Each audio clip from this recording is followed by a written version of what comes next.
வெற்றி வாழ்வு திருச்சபையினுடைய காலை ஆராதனைக்கு வந்திருக்கிற உங்கள் யாவரையும் நம்முடைய ஆண்டவரும் இரட்சகருமாகிய இயேசு கிறிஸ்துவின் நாமத்தினாலே வாழ்த்தி வரவேற்கிறேன். இந்த ஆராதனை இணையதளத்தின் மூலமாக பார்த்து கொண்டிருக்கிற உங்களையும் ஆண்டவரும் இரட்சகருமாகிய இயேசுவின் நாமத்தினாலே வாழ்த்தி வரவேற்கிறேன். இந்த ஆராதனைக்கு ஆரம்பமாக நம் கண்களை மூடி தலைகளை தாழ்த்தி கர்த்தரை நோக்கி பார்ப்போம். எங்கள் அன்பின் பிதாவே, உம்முடைய குமாரனாகிய இயேசு கிறிஸ்துவின் நாமத்திலே உம்மண்டை நாங்கள் வருகிறோம். இந்த அற்புதமான நாளுக்காக உமக்கு நன்றி செலுத்துகிறோம். எங்கள் தேவாதி தேவன், கர்த்தாதி கர்த்தர், நீர் நல்லவரும் நன்மை செய்கிறவருமாய் இருக்கிறீர். அதற்காக உமக்கு நன்றி செலுத்துகிறோம். உம்முடைய அநாதி அன்புக்காக உமக்கு ஸ்தோத்திரம். ஆண்டவருடைய பேரன்புக்காக உமக்கு நன்றி செலுத்துகிறோம். உம்முடைய குமாரனாகிய இயேசு கிறிஸ்துவுக்காக உமக்கு நன்றி செலுத்துகிறோம். அவர் சிந்தனை விலையேற பெற்ற உம்முடைய ரத்தத்துக்காக உமக்கு ஸ்தோத்திரம். ஆண்டவரை பரிசுத்த ஆவியானவருக்காக உமக்கு நன்றி செலுத்துகிறோம். அவருடைய ஜீவனுக்காக உமக்கு நன்றி செலுத்துகிறோம். ஆண்டவரே, நீர் எங்கள் மேல் அன்பு வைத்து உம்முடைய ஒரே குமாரன் என்றும் பாராமல் எங்கள் எல்லாருக்காகவும் அவரையே ஒப்பு கொடுத்தீரே. உமக்கே எல்லா கனமும் துதியும் மகிமை நாங்கள் இன்றைக்கு செலுத்துகிறோம். ஆண்டவரே, இந்த ஆலய ஆராதனை உம்முடைய கரத்திலே நாங்கள் ஒப்பு கொடுக்கிறோம்.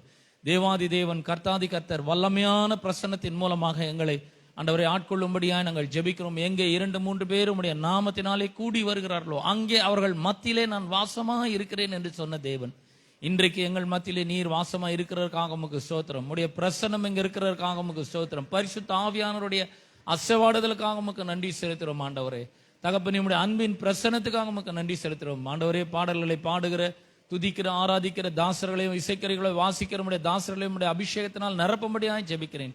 கர்த்தருடைய வார்த்தை தெளிவோடும் அபிஷேகத்தோடும் வல்லமையோடும் இன்றைக்கு புறப்பட்டு செல்லட்டும் என்று நாங்கள் ஜெபிக்கிறோம். ஆண்டவரே, வசனத்தை கேட்கிற ஒவ்வொருவருடைய இருதயத்திலும் உள்ளங்களிலும் ஆண்டவரே மாற்றம் ஏற்படட்டும் என்று நாங்கள் ஜெபிக்கிறோம். ஆண்டவர் உமக்கு நன்றி செலுத்துகிறோம். இன்றைக்கு இங்க வந்தது நல்லது என்று காண உதவி செய்வீராக. உம்முடைய பிரசன்னத்தினால் அவர்களை நிரப்புவீராக. ஆவியாத்ம சரீரத்தை உம்முடைய கரத்திலே நாங்கள் ஒப்பு கொடுக்கிறோம். மீதியான நேரங்களெல்லாம் கர்த்தர் பொறுப்படுத்திக் கொள்ளும்படியாக ஜெபிக்கிறேன். துதிகன மகிமை எல்லாவற்றும் ஒருவருக்கே நாங்கள் செலுத்துகிறோம். இயேசுவின் நாமத்தில் ஜெபிக்கிறோம் பிதாவே, ஆமென், ஆமென், ஆமென்.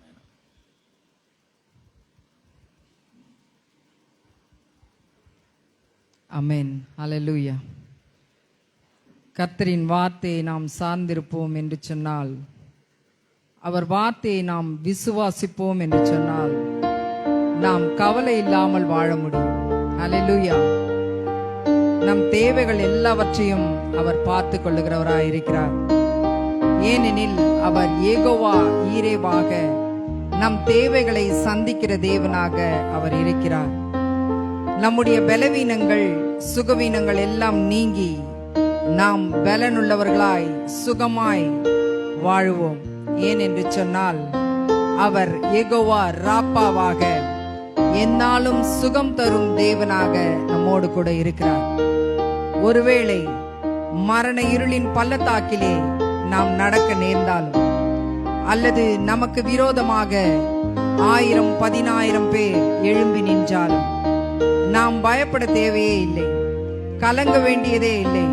அவர் எல்லாவற்றையும் பார்த்துக் கொள்ளுகிறவராயிருக்கிறார்.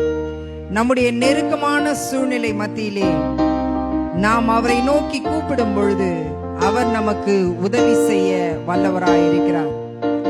அவர் எப்பொழுதும் நம் பட்சத்தில் இருக்கிறார். ஆகவே நாம் ஒருபோதும் அசைக்கப்படுவதே இல்லை. நாம் செய்ய வேண்டியது ஒரே ஒரு காரியம் மாத்திரமே, அவரை விசுவாசிக்க வேண்டும். அவருடைய வார்த்தையை நாம் நம்ப வேண்டும். இந்த ஒரு பாடலை பாடி இந்த காலை வேளையிலே நம்முடைய தேவனை மகிழ்ச்சியோடு கூட நாம் ஆராதிப்போம். அவர் வார்த்தையின் மேலே நான் சார்ந்திருப்பதால் கவலை ஒன்றும் எனக்கில்லையே.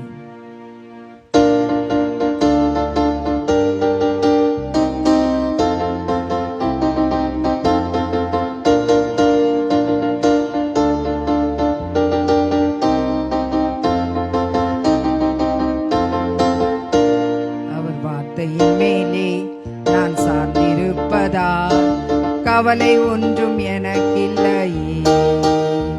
என் தேவைகள் எல்லாம் அவர் பார்த்து கொள்வதால் நான் கர்த்தருக்குள் மகிழ்ந்திருப்பேனே. அவர் வார்த்தையின் மேலே நான் சார்ந்திருப்பதால் கவலை ஒன்றும் எனக்கில்லையே. என் தேவைகள் எல்லாம் அவர் பார்த்து கொள்வதால் நான் கர்த்தருக்குள் மகிழ்ந்திருப்பேனே.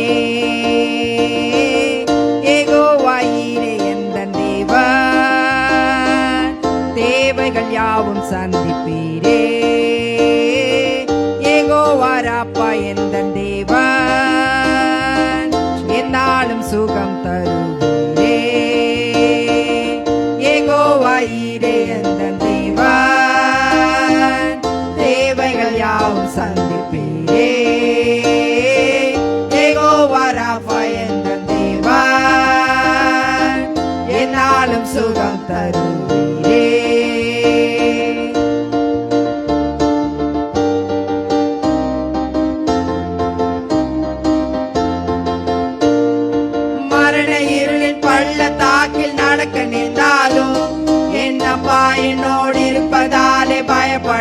மாட்டேன்.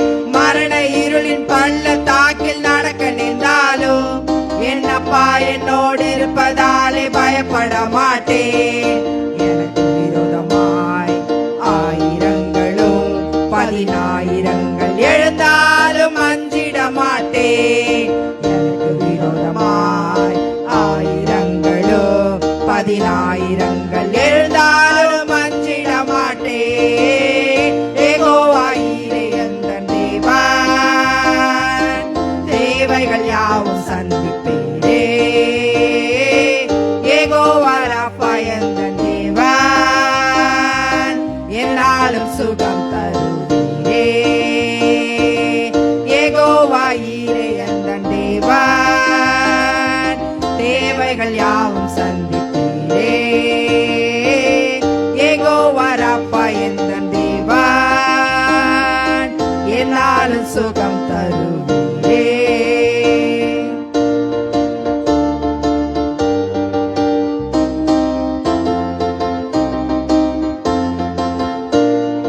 நெருக்கத்திலே கர்த்தரையே நோக்கி கூப்பிட்டேன். என்னை விசாலத்தில் கொண்டு வந்து மீட்டு கொண்டாரே. நெருக்கத்திலே கர்த்தரையே நோக்கி கூப்பிட்டேன். என்னை விசாலத்தில் கொண்டு வந்து மீட்டு கொண்டாரே. என் பட்சத்தில் கர்த்தர் இருப்பதினாலே ஒருபோதும் நான் அசைக்கப்படுவதில்லையே. என் பட்சத்தில் கர்த்தர் இருப்பதினாலே ஒருபோதும் நான் அசைக்கப்படுவதில்லையே. யெகோவா ஈரே எந்தன் தேவன், தேவைகள் யாவும் சந்திப்பீரே. யெகோவா ராப்பா எந்தன் தேவன், என்னாலும் சுகம் தருவீரே. யெகோவா ஈரே எந்தன் தேவன், தேவைகள் யாவும் சந்திப்பீரே. யெகோவா ராப்பா எந்தன் தேவன், என்னாலும் சுகம் தருவீரே. அவர் வார்த்தையின் மேலே நான் சார்ந்திருப்பதால் கவலை ஒன்றும் எனக்கில்லையே. என் தேவைகள் எல்லாம் அவர் பார்த்து கொள்வதால் நான் கர்த்தருக்குள் மகிழ்ந்திருப்பேனே. அவர் வார்த்தையின் மேலே நான் சார்ந்திருப்பதால் கவலை ஒன்றும் எனக்கில்லையே. என் தேவைகள் எல்லாம் அவர் பார்த்து கொள்வதால் நான் கர்த்தருக்குள் மகிழ்ந்திருப்பேனே. யெகோவா ஈரே எந்தன் தேவன், தேவைகள் யாவும் சந்திப்பீரே. யெகோவா ராப்பா எந்தன் தேவன், என்னாலும் சுகம் தருவீரே. யெகோவா ஈரே எந்தன் தேவன், தேவைகள் யாவும் சந்திப்பீரே. யெகோவா ராப்பா எந்தன் தேவன், என்னாலும் சுகம் தருவீரே. யெகோவா ஈரே எந்தன் தேவன், தேவைகள் யாவும் சந்திப்பீரே. யெகோவா ராப்பா எந்தன் தேவன், என்னாலும் சுகம் தருவீரே. ஆமென். கரங்களை தட்டி நம் தேவனுக்கு மகிமை செலுத்துவோம். ஆமென். ஹல்லேலூயா. நாம் இயேசுவை விசுவாசிக்கும் பொழுது, அவர் வார்த்தையை நம்பும் பொழுது, எப்படிப்பட்ட சூழ்நிலைகள் வந்தாலும் அந்த வார்த்தை நம்மை காக்க வல்லமை உள்ளதாய் இருக்கிறது. ஆமென். ஹல்லேலூயா. பிசாசின் சோதனை பெருகினாலும், இந்த உலகமும் மாமிசமும் நம்மை மயக்கினாலும், நாம் சோர்ந்து போகாமல், மயங்கி போகாமல், அவர் வார்த்தையை உறுதியாக பற்றி கொண்டோம் என்று சொன்னால், அவர் நம்மை இப்படிப்பட்ட எல்லா விதமான காரியங்களில் இருந்தும் காக்க வல்லவராயிருக்கிறார். ஹல்லேலூயா, ஹல்லேலூயா. அவர் நம்மை ஆசீர்வாதமாக வைக்க விரும்புகிறார். ஆகவே அவர் நம்மை புல்லுள்ள இடங்களில் மேய்த்து அமர்ந்த தண்ணீரண்டை நம்மை கொண்டு போய் விடுகிறார். மரண இருளின் பள்ளத்தாக்கில் இருந்து நம்மை காக்க வல்லமை உள்ளவராயிருக்கிறார். ஒருவேளை மனிதர்கள் கைவிட்டாலும் நம்மை கைவிடாதவர் நம்முடைய தேவன். ஆமென், ஹல்லேலூயா. ஐஸ்வர்யம் எல்லாம் அழிந்து போனாலும், நம்மை பிடிக்காமல் மனிதர்கள் நம்மை ஒதுக்கி வைத்தாலும், இயேசு மாத்திரம் போதும் என்ற நம்பிக்கை இருந்தால் நம் வாழ்விலே மிகப்பெரிய மாற்றத்தை நம்மால் காண முடியும். ஆமென், ஹல்லேலூயா. அவர் நமக்காய் ஜீவனையே கொடுத்திருக்கிறார். விசுவாசிக்கிறீங்களா? ஆமென். மற்றெல்லாவற்றையும் அவர் அருளாமல் இருப்பது எப்படி? அவருடைய ஜீவனே நமக்காக கொடுத்திருக்கும் பொழுது மற்ற எல்லா காரியங்களையும் அவர் நமக்கு கொடுக்க வல்லவராயிருக்கிறார். இயேசு போதுமே, இயேசு போதுமே என்ற பாடலை பாடி நம் தேவனை ஆராதிப்போம்.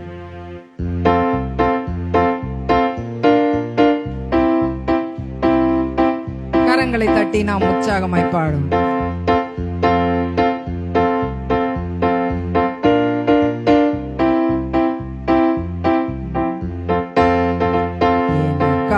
ஜீவன் விட்டவரே, என்னோடிருக்க எழுந்தவரே, எனக்காய் ஜீவன் விட்டவரே, என்னோடிருக்க எழுந்தவரே, என்னை என்றும் வழி நடத்துவாரே, என்னை சந்திக்க வந்திடுவாரே, என்னை என்றும் வழி நடத்துவாரே, என்னை சந்திக்க வந்திடுவாரே. இயேசு போதுமே, இயேசு போதுமே, எந்த நாளிலுமே என் நிலையிலுமே எந்த வாழ்வினிலே இயேசு போதுமே, போதுமே, இயேசு போதுமே, எந்த நாளிலுமே என் நிலையிலுமே எந்த வாழ்வினிலே இயேசு போதுமே.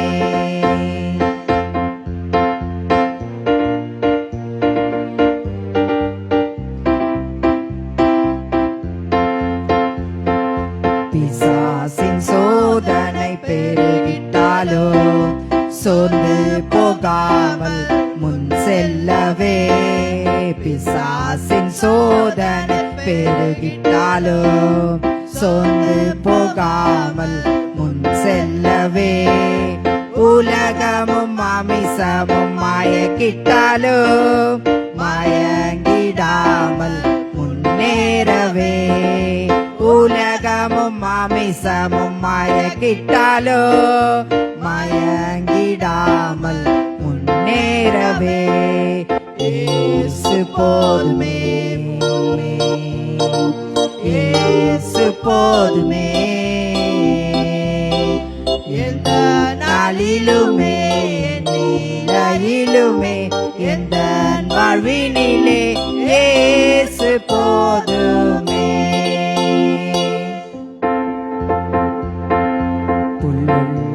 இடங்களில் மேத்திடுவார், அமர்ந்த தண்ணீரை நடத்திடுவார், உள்ளுள்ள இடங்களில் மேத்திடுவார், அமர்ந்த தண்ணீரை நடத்திடுவார், ஆத்துமாவை தினம் தேற்றிடுவார், மரண பள்ளத்தாக்கில் காத்திடுவார், ஆத்துமாவை தினம் தேற்றிடுவார், மரண பள்ளத்தாக்கில் காத்திடுவார். இயேசு போதுமே, இயேசு போதுமே, எந்த நாளிலுமே என் நிலையிலுமே எந்த வாழ்வினிலே இயேசு போதுமே.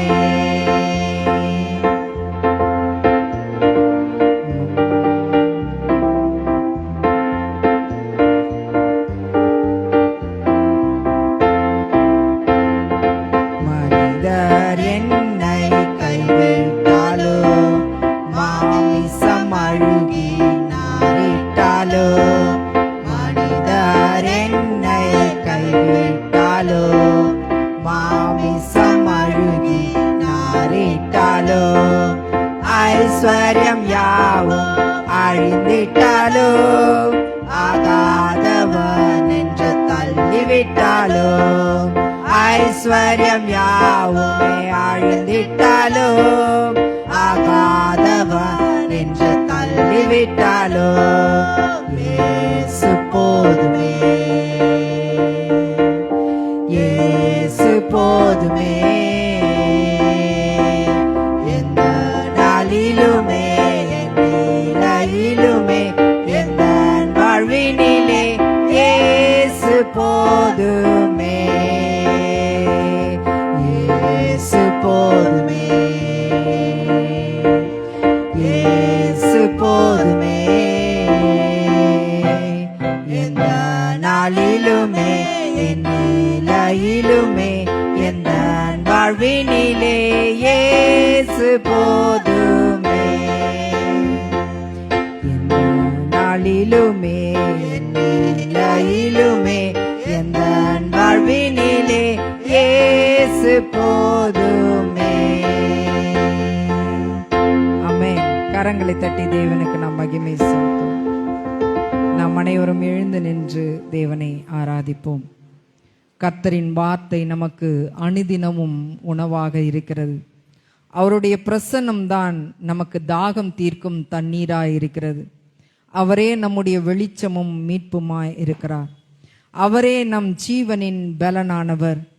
நம்மை காப்பாற்றுகிற தேவனாய் அவர் இருக்கிறார். நம் தேவைகளை சந்திப்பவராக அவர் இருக்கிறார். அவரே நம்முடைய புகலிடம், நம்மை பாதுகாக்கிறவர். ஒவ்வொரு நாளும் புதிய கிருபைகளை தருகிற தேவன் அவர். இப்படிப்பட்ட தேவனுடைய வார்த்தைகளை நாம் விசுவாசிக்கிறவர்களாய், அவர் வார்த்தையின் வல்லமையில் வாழுகிறவர்களாய் நாம் இருக்க வேண்டும். இந்த நாளிலே அவருடைய அன்பை போற்றி பாடுவோம்.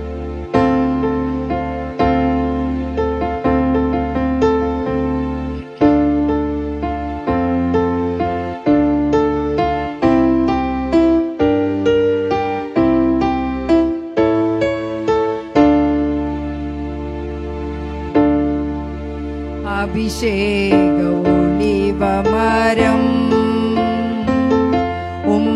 ஆலயத்தில் நடப்பட்டவன், உம் சமூகத்தில் வாழ்கின்றவன், உம் அன்பையே நம்புபவன். நானும் அபிஷேக ஒளிவமரம் ஆலயத்தில் நடப்பட்டவன், உம் சமூகத்தில் வாழ்கின்றவன், உம் அன்பையே நம்புபவன். உம் வசனம்தான் பசியாற்றும் உணவு, உம் பிரசனம்தான் தாகம் தீர்க்கும் தண்ணீர். உம் வசனம்தான் பசியாற்றும் உணவு, உம் பிரசனம்தான் தாகம் தீர்க்கும் தண்ணீர். நீரே என் வெளிச்சமும் மீட்புமானி, நீரே என் ஜீவனின் பலனானி, நீரே என் வெளிச்சமும் மீட்புமானி, நீரே என் ஜீவனின் பலனானி. நானும் அபிஷேக ஒளிவமரம் உம் ஆலயத்தில் நடப்பட்டவன், உம் சமூகத்தில் வாழ்கின்றவன், உம் அன்பையே நம்புபவன்.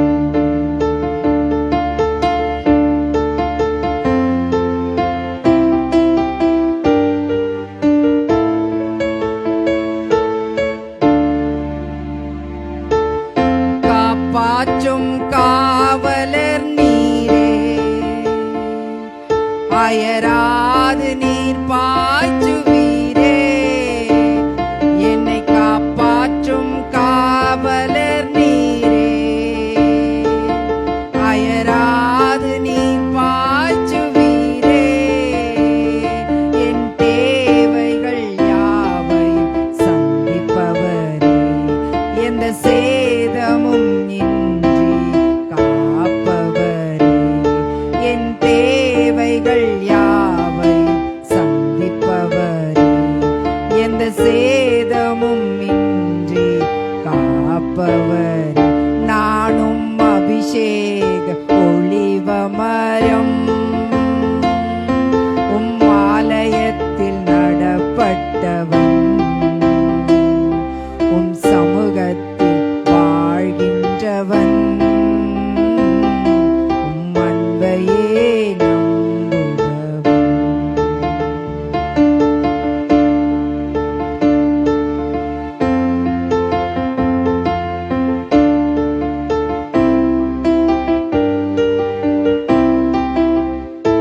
தரும் புகலிடம் நீரே, உம்மில் வேரூன்ற கிருபை செய்தீரே.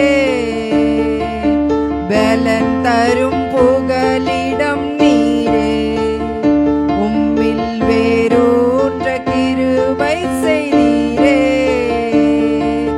மலர்ந்திடுவேன் நான் கனி கொடுப்பேன், உலகமெங்கும் நான் பலன் கொடுப்பேன். உம்மில் மலர்ந்திடுவேன் நான் கனி கொடுப்பேன், இந்த உலகமெங்கும் நான் பலன் கொடுப்பேன். நானும் அபிஷேக ஒலிவ மரம், உம் ஆலயத்தில் நடப்பட்டவன், உம் சமூகத்தில் வாழ்கின்றவன், உம் அன்பையே நம்புபவன். நானும் அபிஷேக ஒலிவ மரம், உம் ஆலயத்தில் நடப்பட்டவன், உம் சமூகத்தில் வாழ்கின்றவன், உம் அன்பையே நம்புபவன். உம் வசனம்தான் பசியாற்றும் உணவு, உம் பிரசனம்தான் தாகம் தீர்க்கும் தண்ணீர். உம் வசனம்தான் பசியாற்றும் உணவு, உம் பிரசனம்தான் தாகம் தீர்க்கும் தண்ணீர். நீரே என் வெளிச்சமும் மீட்புமானே, நீரே என் ஜீவனின் பலனானே. நீரே என் வெளிச்சமும் மீட்புமானே, நீரே என் ஜீவனின் பலனானே. நானும் அபிஷேக ஒலிவ மரம், உம் ஆலயத்தில் நடப்பட்டவன், உம் சமூகத்தில் வாழ்கின்றவன், உம் அன்பையே நம்புபவன். நானும் அபிஷேக ஒலிவ மரம், உம் ஆலயத்தில் நடப்பட்டவன், உம் சமூகத்தில் வாழ்கின்றவன், உம் அன்பையே நம்புபவன். ஆமென். அல்லேலூயா. ஆராதனைக்குரிய மகத்துவமுள்ள தேவனை நாம் இந்த காலை வேளையிலே ஆராதித்துக் கொண்டிருக்கிறோம். நம் ஆயுள் முடியும் வரை அவரை நாம் தொழுது கொண்டிருக்க வேண்டும். அவர் 1000 பேர்களில் சிறந்த தேவனாய் இருக்கிறார். நம்முடைய விடிவெள்ளி அவர், நம்முடைய பிரியம் அவர். மனிதர்கள் போற்றிடும் மகத்தான தேவன் அவர், மகிமைக்கு பாத்திரர் அவர். அவரை போற்றி அவர் நாமத்தை உயர்த்துவோம்.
பேர்களில் சிறந்தோ ஆண்டவரே சுனீரே.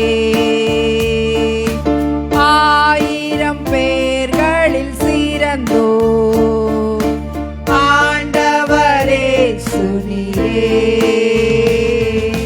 விடு வெள்ளியே எந்தன் பிரியம் நீரே, என்றென்றும் தொழுதிடுவே. விடு வெள்ளியே எந்தன் பிரியம் நீரே, என்றென்றும் தொழுதிடுவே. ஆராதனை நாயகன் நீரே, ஆராதனை வேந்தனும் நீரே. ஆராதனை நாயகன் நீரே, ஆராதனை வேந்தனும் நீரே. மாந்தர்கள் போற்றிடும் தெய்வா, மகிமையின் தேவன் நீரே. மாந்தர்கள் போற்றிடும் தேவா, மகிமையின் தேவன் நீரே. முழங்கால் யாவும் முடங்கிடவே, மகிழ்வுடன் துதித்திடுவே. முழங்கால் யாவும் முடங்கிடவே, மகிழ்வுடன் துதித்திடுவே. ஆராதனை நாயகன் நீரே, ஆராதனை வேந்தனும் நீரே. ஆராதனை நாயகன் நீரே, ஆராதனை வேந்தனும் நீரே.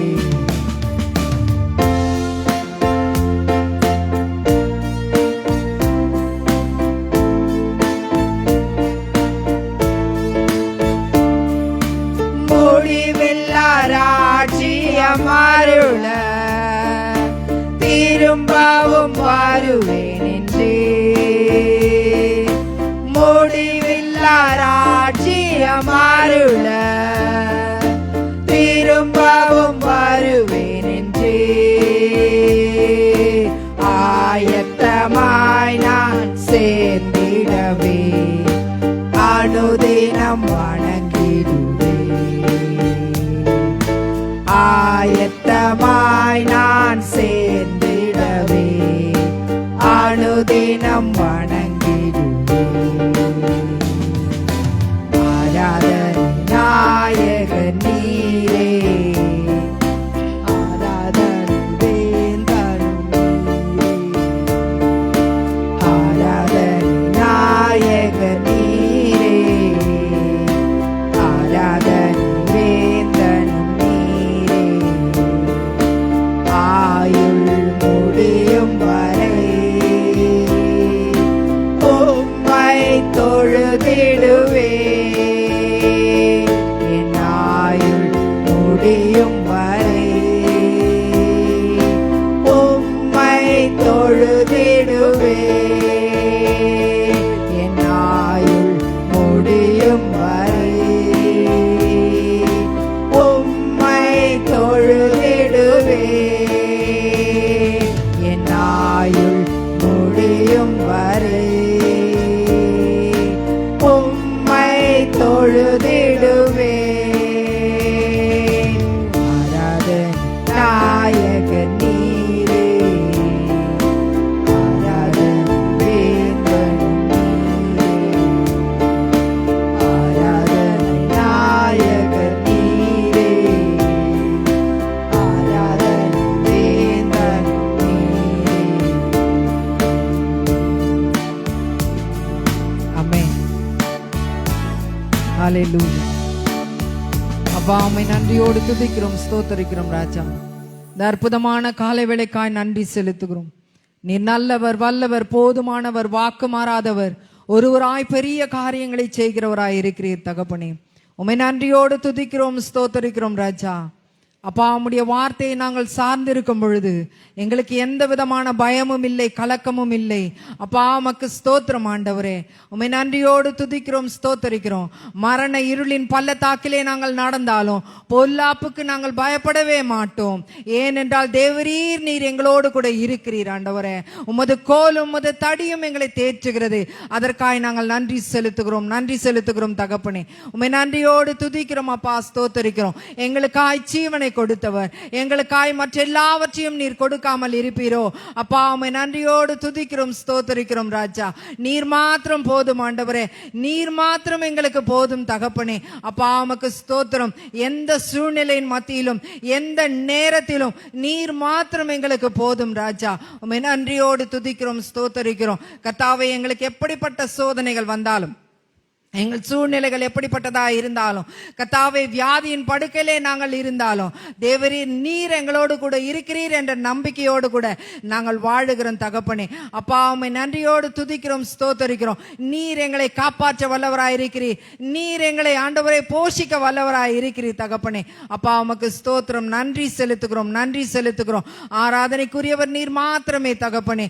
அப்பா உமக்கு ஸ்தோத்திரம், ஸ்தோத்திரம், ஸ்தோத்திரம் ஆண்டவரே. இந்த ஆராதனை வேளையிலே பரிசுத்த ஆவியானவர் நீர் எங்கள் மத்தியிலே அசைவாடின கிருபைக்காய் நன்றி செலுத்துகிறோம் தகப்பனே. அதே போல வார்த்தையின் வேளையை நீர் ஆசீர்வதிப்பீராக. வார்த்தையின் வேளையிலே வார்த்தை பேசுகிற தாசனை மறைத்து ஆவியானவர் நீ தாமே வெளிப்படும்படியாய் நாங்கள் ஜெபிக்கிறோம். அவர் வாயிலிருந்து புறப்படுகிற ஒவ்வொரு வார்த்தைகளும் வந்திருக்கிறவர்களுக்கு அது ஔஷதமாய் இருக்கட்டும், ஆசீர்வாதமாய் இருக்கட்டும், விடுதலை கொடுக்கிற வார்த்தைகளாய் அவைகள் இருக்கட்டும் என்று இயேசுவின் நாமத்தில் நாங்கள் ஜெபிக்கிறோம் தகப்பனே. மீதியான வேளையை நீர் பொறுப்படுத்திக் கொள்வீராக. துதி கன மகிமை மேன்மையாவற்றையும் ஒருவருக்கே செலுத்துகிறோம். இயேசுவின் மூலம் ஜெபிக்கிறோம் நல்ல பிதாவே, ஆமென், ஆமென்.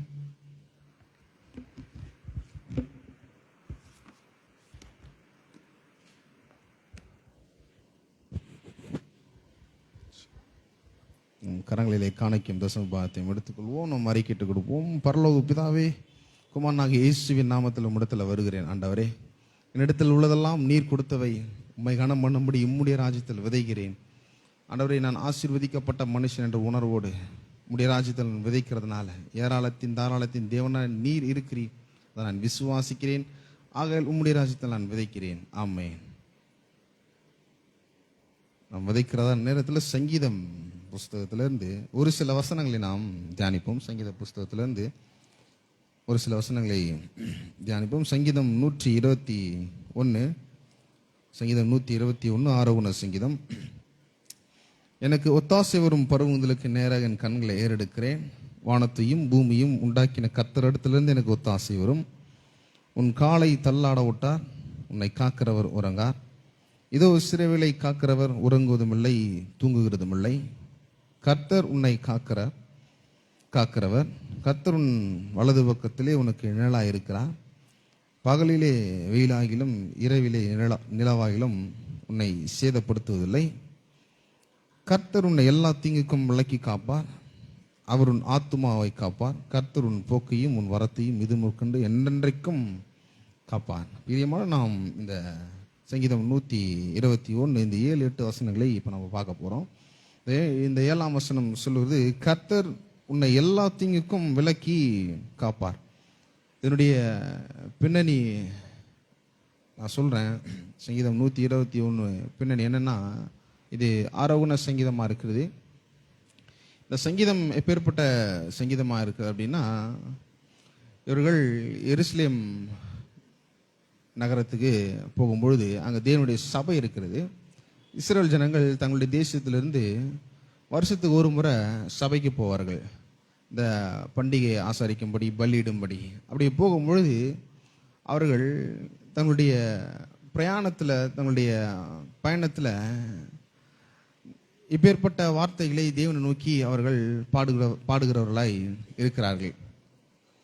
அப்போது பாடணுன்னா சும்மா ஏதோ பாடல, அவங்க தங்களுடைய வாழ்க்கையில் கர்த்தர் யாராக இருக்கிறார் என்பதை அந்த பயணத்தில் அவர்களுக்கு அதை தன்னுடைய வாழ்க்கையில் அவர்கள் அதை வெளிப்படுத்துகிறார்கள். நம்முடைய வாழ்க்கையும் இன்றைக்கு இந்த பூமியில் ஒரு ஜீவனுள்ள ஒரு பயணமாக இருக்கிறது. இந்த ஜீவனுள்ள பயணத்தில் கர்த்தர் யார் என்பதை நாம் அறிந்து கொள்ளும் பொழுது நம்முடைய வாழ்க்கையில சுலபமாய் சில காரியங்களை நாம் வெற்றி பெறலாம். பாருங்க, சுலபமாக ஆசீர்வாதங்கள் நம்முடைய வாழ்க்கையில அனுபவிக்கலாம். பிரச்சனை என்னன்னா, சுலபமா வெற்றி பெற முடியல, ஆசீர்வாதத்தை பெற முடியல அப்படின்னா அவங்க யார் என்பதை நினைக்கிறாங்க, அவங்க என்ன செய்யறன்னு நினைக்கிறாங்க. இல்லை, அதுக்கு மாறாக அவர் யார், அவர் நம்முடைய வாழ்க்கையில் என்ன செய்திருக்கிறார், நம்முடைய வாழ்க்கையில அவர் எப்பேற்பட்ட ஒரு இடத்தை பிடித்திருக்கிறார், நம்முடைய வாழ்க்கையில அவருக்கு எப்பேற்பட்ட இடத்தை நாம் கொடுக்கிறோம் என்பது ரொம்ப ரொம்ப முக்கியமா இருக்கிறது. அப்போ இவங்க இந்த முதல் வசனத்துல சொல்றாங்க, எனக்கு ஒத்தாசை வரும் பருவங்களுக்கு நேராக என் கண்களை ஏறெடுக்கிறேன் அப்படின்னு சொல்றாங்க. ஆனா உண்மையாகவே இது மொழி பெயர்க்கப்படுகிறது எப்படின்னா, எனக்கு உதவி எங்கிருந்து வருகிறது அப்படின்னு ஒரு கேள்வி எழுப்பி அதற்கு 2ஆம் வசனத்தில் அவங்க ஆன்சர் பண்றாங்க, வானத்தையும் பூமியும் உண்டாக்கின கர்த்தரிடத்திலிருந்து எனக்கு ஒத்தாசை வரும். அப்போ தன்னுடைய பிரயாணத்தில் அவங்க போகும்பொழுது இப்பேற்பட்ட ஒரு வாக்குத்தத்த வார்த்தைகளை அவர்கள் சொல்லுகிறார்கள். 7ஆம் வசனம் சொல்றது பாருங்க, கர்த்தர் உன்னை எல்லா தீங்குக்கும் விலக்கி காப்பார், அவர் உன் ஆத்மாவை காப்பார். நம்ம நினைக்கிறோம் போகும்பொழுது எந்த விதமான ஆபத்தும் வராது அப்படின்னு. இல்லை, அவங்க பிரயாணம் பண்ணும்பொழுது பலவிதமான சிக்கல்களை சந்திக்க நேரிடும். நம்ம இன்னைக்கு இருக்கிற மாதிரி ஒரு டிராவல் பாருங்க அந்த காலகட்டத்தில் இல்லை. அவங்க பல ஊரை தாண்டி வரணும், பல ஏரியாக்களை தாண்டி வரணும், பல மனிதர்களை தாண்டி வரணும். வழி போக்கர்கள் இருப்பாங்க, திருடங்கள் இருப்பாங்க, நிறைய விலங்குகள் இருக்கும், இல்லை போகும்பொழுது ஏதாவது வியாதி போடலாம். இப்பேற்பட்ட சூழ்நிலை, இப்பேற்பட்ட ஒரு பின்னணியெல்லாம் இருக்கு. அதனால 7ஆம் வசனம் சொல்வது, கர்த்தர் உன்னை எல்லா தீங்குக்கும் விலக்கி காப்பார், அவர் உன் ஆத்மாவை காப்பார். ஆத்மாவை கூட காக்குறாரு. ஏன்னா போறோம் பிரயாணம் வாய்க்குமா வாய்க்காதான்னு ஒரு பயத்துல இருப்பாங்க. அடுத்த என்ன நடக்க போகுது அப்படின்னு நினைப்பாங்க. அடுத்த வேலை நம்ம என்ன பண்றோம்னு நினைப்பாங்க. அவருடைய ஆத்மாக்கள் இப்பேற்பட்ட ஒரு சிந்தனை உள்ளதா இருக்கிறது, பயம் ஏற்படுகிறது. ஆனா இந்த வசனம் சொல்லுவது, அவர் உன் ஆத்மாவையும் அவர் காக்க வல்லமும் உள்ளவராக இருக்கிறார். ஏன்னா முதல் வசனத்துல நீங்க சொல்லிட்டீங்க என்னன்னா, அவர் தான் எனக்கு எல்லாமே, அவர் தான் என்னுடைய வாழ்க்கையில எனக்கு ஒத்தாசை வருகிறது, அவர் தான் எனக்கு உதவி செய்கிறவர், அவர்கிட்ட எல்லாவற்றையும் நான் பெற்றுக் கொள்ளுகிறேன், அவர் தான் எனக்கு எல்லாமுமா இருக்கிறார் என்று நீங்க சொல்லும் பொழுது, அப்போ அந்த வசனம் சொல்றது, நிச்சயமா எல்லா தீங்குக்கும் அவரால் விலக்கி காக்க முடியும். எப்பேற்பட்ட ஒரு தீங்கா இருந்தாலும் சரி, இந்த பிரயாணத்தில் அவர் அவர்களை காக்கிறவராக இருக்கிறார். அதான் இந்த வசனம் சொல்வது, கர்த்தர் உன்னை எல்லா தீங்குக்கும் விலக்கி காப்பார். அப்படின்னா இஸ்ரவேல் ஜனங்களை கர்த்தர் அடிமைதனத்திலிருந்து வெளியே கொண்டு சில வாக்குத்தத்தங்களை அவர் கொடுக்கிறார். என்னன்னா, எகிப்துக்கு வரப்பண்ண வியாதி நான் உனக்கு வரப்பண்ணேன் அப்படின்னு சொல்றாரு. ஏன்னா இந்த பூமியில சொந்த சம்பத்தா நீங்க இருக்கிறீங்க, உடன்படிக்கையின் மக்களை நீங்க இருக்கிறீங்க, ஆனா நான் உங்களை பாதுகாப்பேன், உங்களுக்கு எப்பேற்பட்ட தீமையும் வராது, நான் உங்களை பாதுகாப்பேன், நான் உங்களுக்கு அரணா இருப்பேன், கோட்டையா இருப்பேன் அப்படின்னு சொல்றாங்க. அதனாலதான் இஸ்ரவேல் ஜனங்களோட தேவன் எப்பொழுதும் அவர் கூடவே நடந்து வராரு. எல்லா தீங்கிலும் இருந்து, எல்லா வியாதியிலும் இருந்து அவர் இஸ்ரவேல் ஜனங்களை அவர் பாதுகாக்கிறவராக இருக்கிறார். வாக்குத்தத்தம் வார்த்தைகள் சொல்றது பாருங்க, அப்பத்தையும் தண்ணீரையும் நான் ஆசீர்வதிப்பேன், வியாதியை உன்னிலிருந்து நான் விளக்குவேன் அப்படின்னு. அப்புறம் நம்ம கர்த்தர் வியாதியை விளக்குறார், எல்லா தீங்குக்கும் நம்மை பாதுகாக்கிறார், நம்மளை ஆசீர்வதிக்கிறார், நம்முடைய ஆத்மாவை அவர் காக்கிறார். அப்போ தொடர்ந்து நம்ம 8ஆம் வசனத்தை பார்க்கும்போது, கர்த்தர் உன் போக்கையும் உன் வரத்தையும் எதிர்முற்கொண்டு என்றென்றைக்கும் காப்பார். நம்ம கேட்கும் பொழுது சிம்பிளா இருக்கலாம், கர்த்தர் உன் போக்கையும் உன் வரத்தையும் எதிர்முற்கொண்டு என்றைக்கும் காப்பார் அப்படின்னு. இதே வாக்குத்தத்தம் உபாகமத்தில் சொல்லப்படுகிறது, நீ போகையிலும் ஆசீர்வதிக்கப்பட்டிருப்பாய், வருகையிலும் ஆசீர்வதிக்கப்பட்டிருப்பாய். அப்போ இதெல்லாம் எதை காண்பிக்கிறது அப்படின்னா, நம்முடைய வாழ்க்கை நாம் கர்த்தருக்கு முக்கியமானவர்கள் என்பதை இப்பேற்பட்ட வாக்குத்தத்தங்களும் இப்பேற்பட்ட வார்த்தைகளும் நமக்கு அது காண்பிக்கிறதா இருக்கிறது.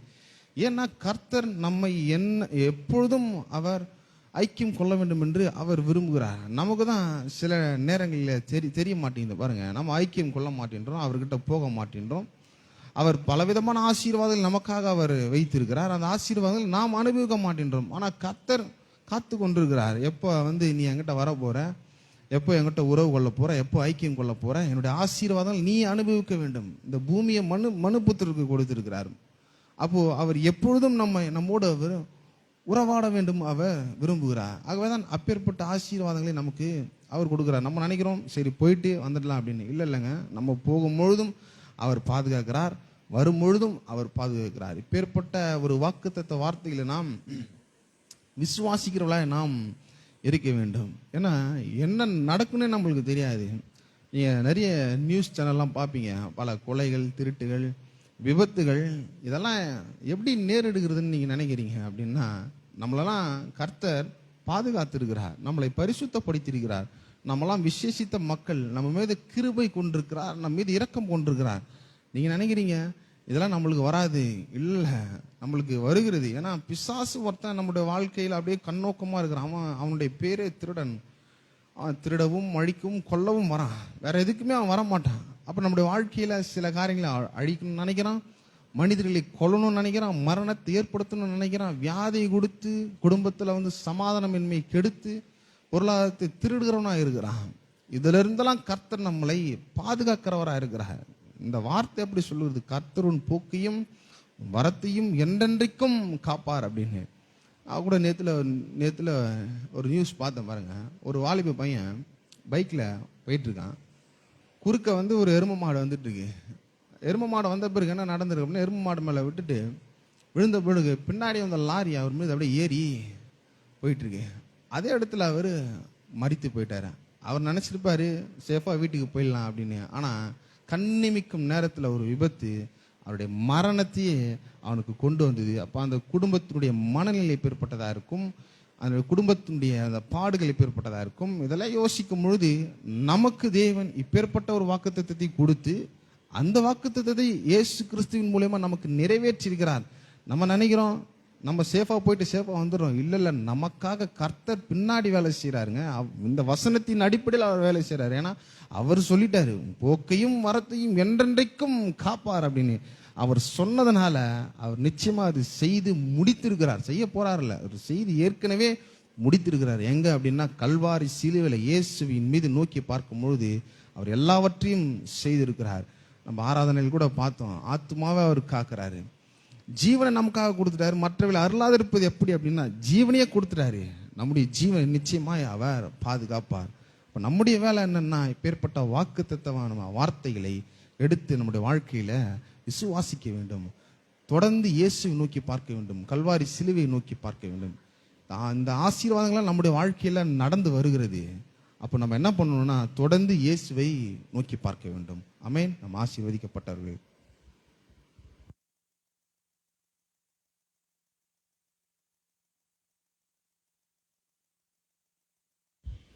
நாம் அனைவரும் எழுந்து நின்று நம்முடைய விசுவாசத்தை அறிக்கை செய்வோம்.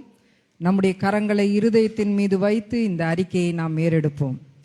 நான் கிறிஸ்துவுக்குள் இருக்கிறேன், அவர் எனக்குள் இருக்கிறார், எனவே நான் உன்னதமானவரின் மகனாக மகளாக இருக்கிறேன். கிறிஸ்து எனக்குள் இருப்பதால் நானே தேவனுடைய ஆலயமாக இருக்கிறேன். தேவனுடைய ஆலயம் பரிசுத்தமாக இருக்கும், ஆகவே நான் பரிசுத்தமாயிருப்பேன். தேவனுடைய ஆலயமாகிய என் சரீரத்தை நான் கெடுக்க மாட்டேன். நான் தேவனுடைய பிள்ளையாக இருப்பதினால் அவர் என்னை ஆவிக்குரிய எல்லா ஆசீர்வாதத்தினாலும் ஆசீர்வதித்து இருக்கிறார். நான் தேவனால் உண்டாயிருப்பதால் உலகத்தை ஜெயித்தேன். ஏனெனில் உலகத்தில் இருக்கிறவனிலும் என்னில் இருப்பவர் பெரியவர். நான் கிறிஸ்துவுக்குள் இருப்பதால் நான் ஜெபிப்பதற்கும் நினைப்பதற்கும் மேலாய் மிகவும் அதிகமாக எனக்கு செய்ய வல்லவராய் அவர் இருக்கிறார். நான் தேவனுடைய வார்த்தையை நன்றாக அறிவேன். அந்த வார்த்தை என்னை எல்லாவற்றினின்றும் விடுதலையாக்கும். பரிசுத்த ஆவியானவர் என்னிடத்தில் வந்ததால் நான் பலனடைந்து விட்டேன். ஆகவே நான் சாட்சியாக ஜீவிப்பேன். நாம் அனைவரும் உட்காருவோம். சபையின் அறிவிப்புகள். ஒவ்வொரு ஞாயிற்றுக்கிழமையும் காலை ஆராதனை காலை 8:30 மணி முதல் 10:30 மணி வரை நடைபெறும். முதல் ஆராதனை அது. இரண்டாவது ஆராதனை ஹிந்தி ஆராதனை காலை 11 மணி முதல் 1 மணி வரை நடைபெறும். வெள்ளிக்கிழமைகளிலே பரிந்து பேசும் ஜெபம் மாலை 7 மணி முதல் 8 மணி வரை நடைபெறும். புதன்கிழமைகளிலே மாலை ஆராதனை மாலை 7 மணி முதல் 8:30 மணி வரை நடைபெறும். ஒவ்வொரு மாதமும் 1ஆம் தேதி காலை வாக்குத்தத்த ஆராதனை காலை 5:30 மணி முதல் 6:30 மணி வரை நடைபெறும். 2வது ஞாயிற்றுக்கிழமைகளிலே திருவிருந்து ஆராதனை நடைபெறும். 2வது சனிக்கிழமைகளிலே வாலிபர் கூட்டம் மாலை 7 மணி முதல் 8 மணி வரை நடைபெறும். 3வது சனிக்கிழமைகளிலே மகளிர் கூட்டம் காலை 10:30 மணி முதல் 12 மணி வரை நடைபெறும். கடைசி சனிக்கிழமைகளிலே துதி ஆராதனை மாலை 6:30 மணி முதல் 8:30 மணி வரை நடைபெறும். இந்த கூட்டங்கள் யாவற்றிலும் சபை மக்கள் கலந்து கொள்ளும்படி மிகவும் அன்புடன் அழைக்கின்றோம்.